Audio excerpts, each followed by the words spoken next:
Good afternoon. It's already good evening here in South Africa. As you can see behind me with the sun just going down just now on the trees there. Still out in nature, even though I'm surrounded by buildings. But when you've got trees and when you've got nature around you, it can't all be bad. So, self-care. I've been talking about it all last week, and I'm going to continue this week. And I briefly checked in yesterday morning, this morning actually, when we were out standing beside a pool, and we've actually taken some care of ourselves this weekend. If you saw on Saturday, it was one day later that I was actually out with my feet firmly planted in the grass. We were out amongst in nature, and then we actually had another evening away, because we need to look after ourselves. I keep telling you, and I keep telling everybody else as well, but I can't just tell you and then don't practice what I preach. I'm not that I'm preaching, but I mean I think it's an important subject. If ever there was a time that we really need to start looking after ourselves, it's actually right now. So today I want to talk a little bit about peer pressure and how it affects us. How does it affect you, peer pressure? Now, the fact that the word pressure is in there is already not very healthy usually.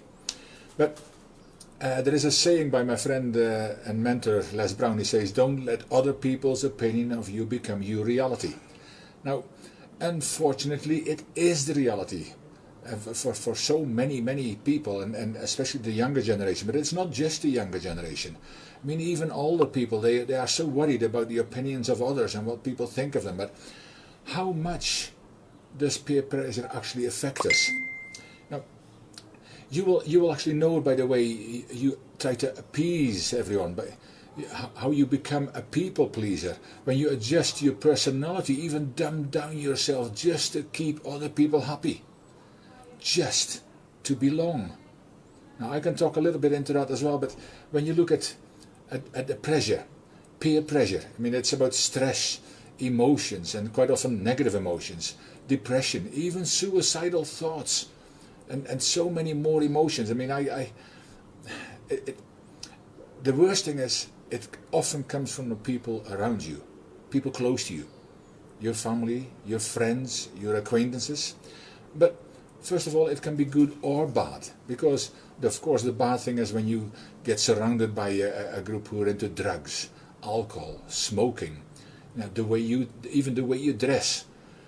But it can also be good, because some of your peers might try to pressure you or put pressure on you to pull you back from the brink of doing something that you know you should not be doing, or when they know you're mixing with a bad crowd and they want to pull you back. So it's not always bad, but most of the time when we talk about peer pressure, it's negative influence from those around you.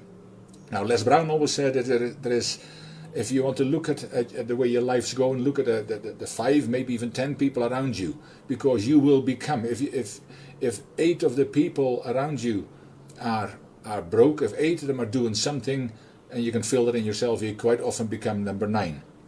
So people are emotional human beings. They react or respond. And now that's a very interesting, I could do a whole subject on reacting versus responding alone, but it's your emotional state in that moment can even be dependent on the tone of what somebody says. Now, in my speaker training as well, I talk about how body language, tonality, and those, and of course your story are very important. But even the tone, like it might be a slightly sarcastic way somebody says something, and it will negatively affect you maybe for the whole day. Now, about reacting and responding, it depends. It's your choice how you react, and if your whole day is miserable because of it. But that's for another time. But bullying is also something that where peer pressure comes in, and especially cyberbullying, which is growing every single day. See, if you see other people, and I can speak into that, because I was bullied as a little kid because I was fat, basically overweight by a large amount. And on the outside, I looked happy because I was the class clown, and I was always appearing happy, but it was a different story on the inside, and emotionally I certainly wasn't ready to receive and deal with that kind of pressure. But I didn't want anybody else to know. So cyberbullying, now see, the bullying when I was younger, and that shows you how far back I go, the verbal bullying, I could go home and hide from all of that. But now cyberbullying, especially youngsters, there's youngsters committing suicide all the time because there is no hiding place. with your mobile phones and all the mobile, all the new technology, or the technology that we've got now at our fingertips ensures that if anything happens, there is no hiding place anymore. So you also need to be very careful what you say, because you just don't know what others are going through. As I said, I looked happy on the outside, nobody ever knew, but on the inside for many it's a different matter. So the value of restraint, we talk about it in our values, but the value of restraint is something we all need to practice sometime, because sometimes you just want to say something, but just take that extra couple of seconds to really think how it might influence others. You know, the tongue is a fearsome weapon. And if you don't believe that, then you have never been at the end of a tongue lashing yet. But don't let other people's opinion of you become your reality. Well, what actually is your reality? See, I'm talking into self-care because it is so important. We need how we can look after ourselves much better but it is very challenging because of the peer pressure we're under. See, we can't look after ourselves because those around us maybe don't look after themselves very well, and they talk you out. Don't listen to that rubbish. We don't need any of that, and we're smoking and drinking. And again, if you want to take a drink and if you smoke, you know it's not good for you. I used to be a smoker and I stopped eventually. But that's for me, not because of other people putting pressure on me, but I was in an environment where most people smoked, but I stopped all the same. And that was a decision I had to take. But people worry what others think of them. Most of the time, they don't think what we think of them. So, we are not that important to other people. But of course, when they talk into you and call you names and they kind of put pressure on you to conform to their idea of what you should be doing, you should be eating, you should be drinking, and all the other kind of stuff, it is very difficult. There was another saying that says, what other people think of you is none of your business. Now, none of your business, again, it's a great saying, but how easy is that to follow? It's all in the same thing. People say the most horrendous things, and it affects you. And for some people, it affects them for the rest of their lives. It is simple to say it, but it is never easy to discard what other people supposedly think of you. But that's another area of itself, where self-care is important and self-esteem needs to be built. Because if you feel bad about yourself, not because of what you think so much, but what other people say about you, what they say to you, what you hear from so-called friends, what they have said about you. So you need to build your self-esteem. You need to take better care of yourself. You need to build yourself so your resilience becomes stronger. And especially at this time, there is people within families fall out with each other because they have different sides. They're on different sides of the fence of whatever is happening just now, and everybody wants to be right. Now let's try to understand before being understood.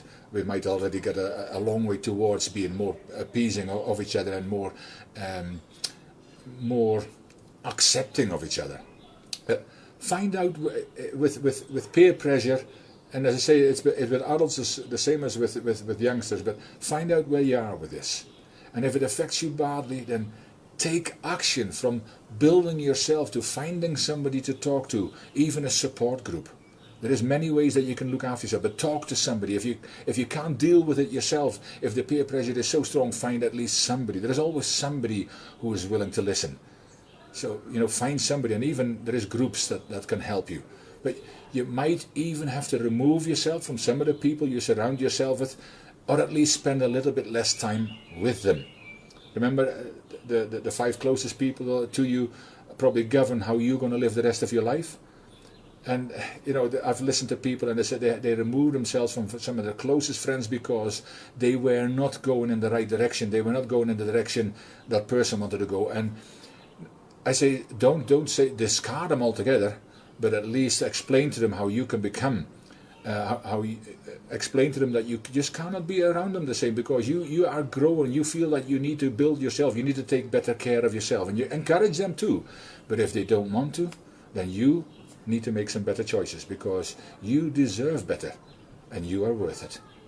This is about peer pressure. I hadn't planned to do this today, but it came up in conversation yesterday, and I thought, hey, let's just delve into that a little bit. It may be a bit strange about self-care and talk about peer pressure, but self-care is exactly that. It's taking care of yourself, and if people around you don't care about you, you need to start looking in the mirror and take better care of yourself. You deserve it, and I'll be back tomorrow, and probably tomorrow I'm going to talk into learning to say no without feeling guilty. Have a wonderful evening. I'll see you tomorrow. Take care.